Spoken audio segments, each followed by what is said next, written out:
Assalamualaikum warahmatullahi wabarakatuh. Saya Nyonya Rifa Ramadhani dengan nomor NIM 2107 4161 0029 dari Prodi S1 Pendidikan IPS Fakultas Ilmu Sosial Universitas Negeri Malang. Video ini dibuat dengan tujuan untuk memenuhi tugas UAS dari mata kuliah Strategi Pembelajaran IPS yang diampu oleh Ibu Khofifatur Roma Adi, SPD, MPD. So, langsung saja, ini video tugas dari saya.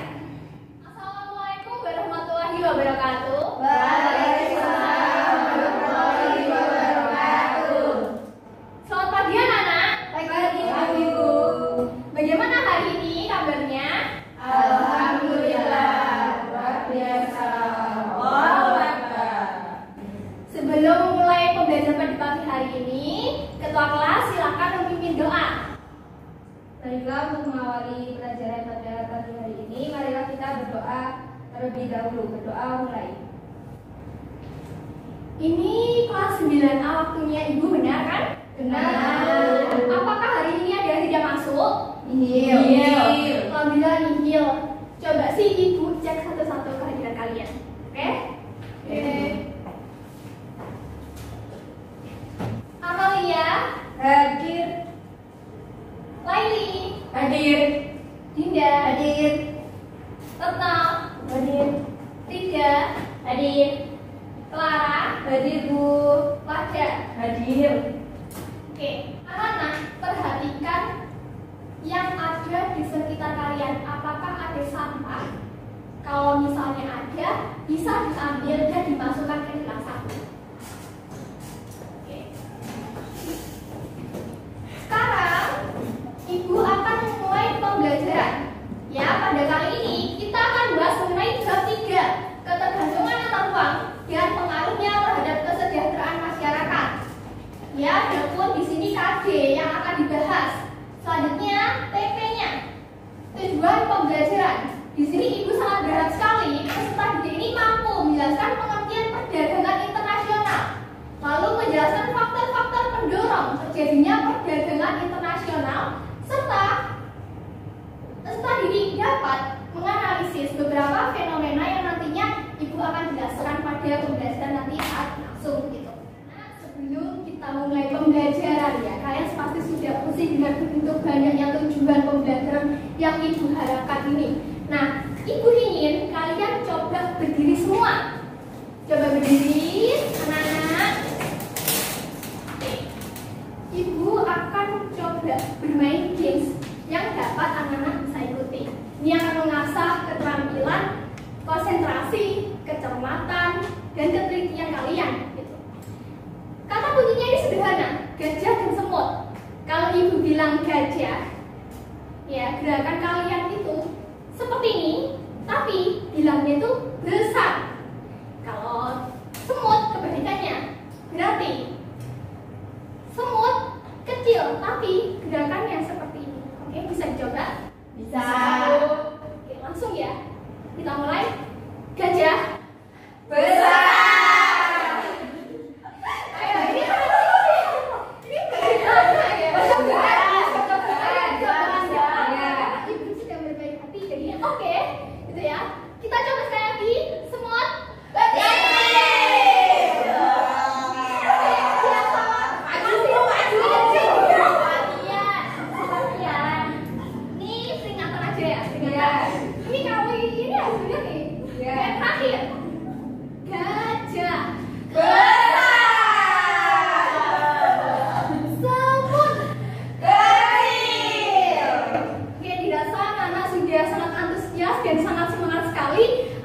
Terima kasih. Oke anak-anak, sekarang Ibu tanya, PPT yang Ibu tayangkan itu sebenarnya gambar itu menunjukkan gambar apa sih? Nah, untuk menjawab itu kalian buka buku paket halaman 159 hingga 162. Nah, di situ kalian akan membaca apa saja ya. Yang pertama ada pengertian perdagangan internasional. Yang kedua, ada faktor pendorong. internasional. Yang ketiga, manfaat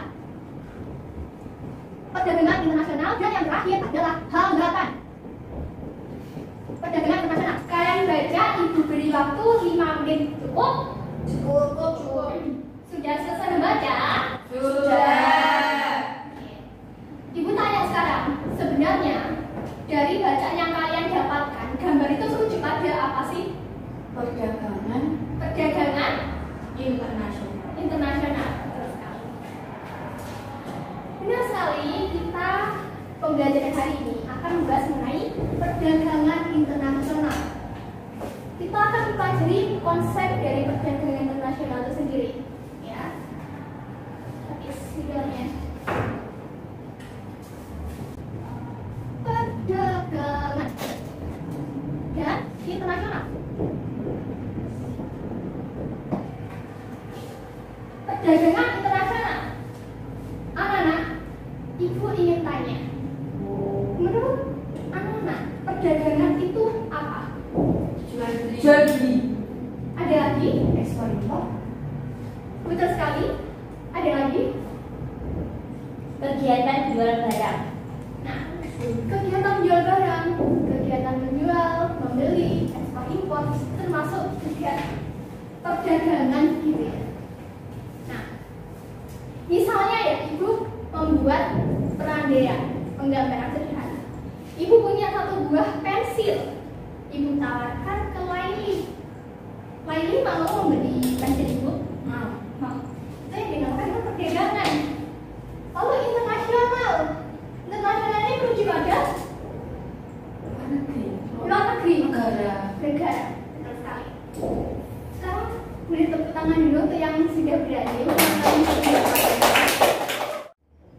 Jadi perdagangan internasional ini adalah proses pertukaran barang ataupun juga jasa antara dua negara atau lebih, yang mana tujuannya ialah menghasilkan laba atau keuntungan tadi. Ya, tadi kata Bunda juga menyebutkan ekspor dan impor. Sekarang saya tanya balik gitu ya, Dinda, ekspor itu apa? Ekspor itu kegiatan menjual barang atau jasa ke luar negeri. Bagus sekali. Sekarang anak-anak, impor itu apa? Kalau impor itu keberanian dengan kegiatan menjual barang atau jasa ke dalam negeri. Maksudnya membeli. Iya, benar sekali. Ekspor kebalikannya dari impor gitu. Oke. Dari sini, apakah ada yang ditanyakan? Belum. Oke.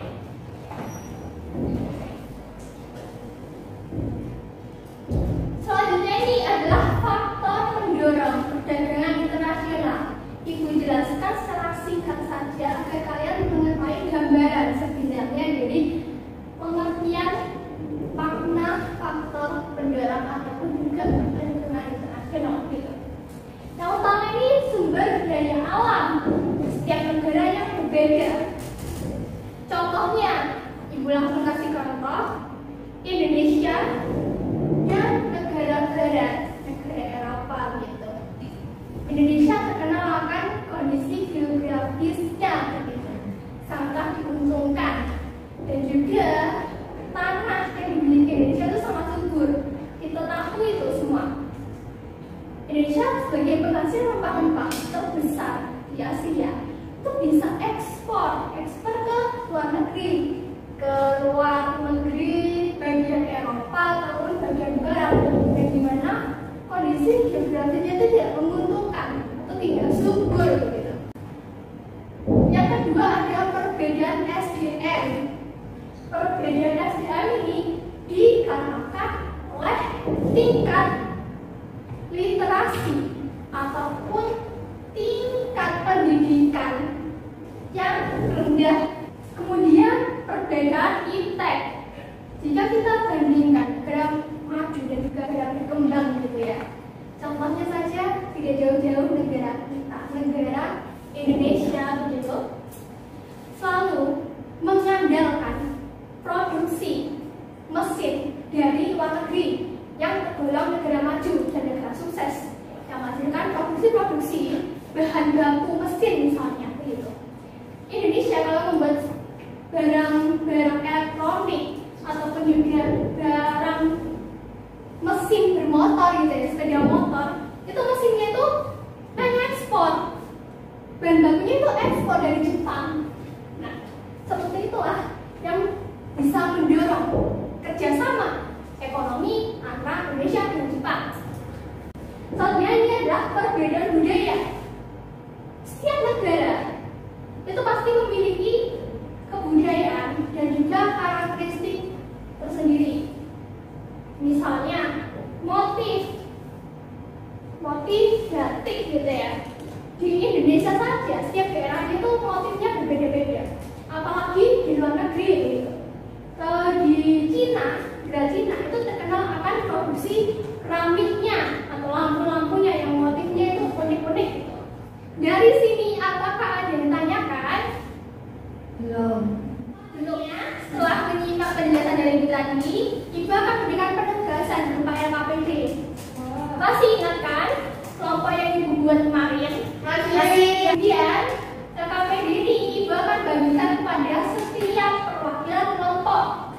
Nanti diisi nama kelompoknya, anggotanya siapa saja, pakai nama lengkap, nomor absen, dan juga di sini ada tugas vokal yang harus dikerjakan. Menjawabnya juga bisa. Menjawabnya langsung di LKPD langsung. Ya, silakan perwakilan kelompok untuk mengambil LKPD-nya. Kasih Bu. Ya. Nah, anak-anak, kalian bisa menjawab pertanyaan yang ada di dalam sana itu dengan membaca buka kayak ataupun juga boleh membuka HP buat internetan gitu. Anak-anak sudah selesai? Sudah. Oke. Dari beberapa kelompok ini apakah ada yang siap untuk maju dulu atau dipresentasikan? Baiklah, silahkan.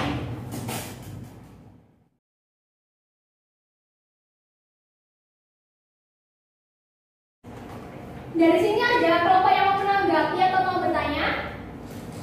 Oke, silahkan. Play dulu. Saya ingin bertanya. Presentasi tadi sangatlah luar biasa sekali. Ibu akan bahas sedikit tentang 4 kasus ini.